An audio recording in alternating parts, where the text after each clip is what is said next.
Hello friends, welcome to this channel. In this video, I will tell you and show you how you can create a poll in WhatsApp. Please friends, don't forget to subscribe to this channel, put your likes, and also write your comments at the end of the video. So let's go ahead and get down to our topic. And open the WhatsApp app on your phone.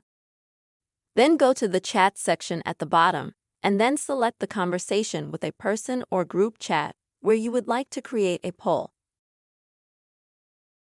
After that, tap on the plus sign, which is located next to the message bar. And at the bottom, select the poll section. So, when you go here, the first thing you'll need to fill out is the field where you ask some question. For example, what's the weather like today? What are we going to do this weekend?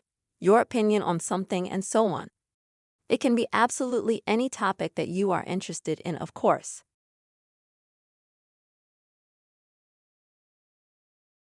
Once you've entered the question or what you want, then go to the options or answer options.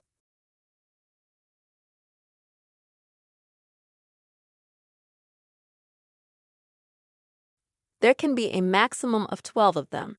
And here you can either enter some text, or you can also enter some emoji that you are attracted to, that you like, and so on.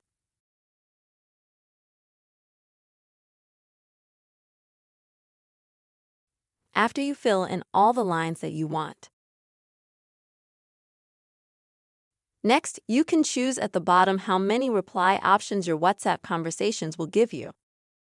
That is, if this feature is active, they can choose, let's say, out of 4 options, 2 options.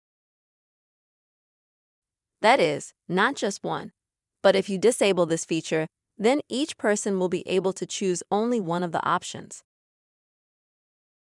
And after you have configured all the settings, you can press send. And that's how you see the poll is created. And so on. When someone will vote for something in the question or answer, you'll be able to see who answered for what and how many times. You can do that by clicking right here at the bottom of the poll, and you'll be able to see the response statistics. Friends, this is the simple way you can create polls in WhatsApp. I really hope this video was helpful for you. Don't forget to put your likes, write your comments, and see you soon.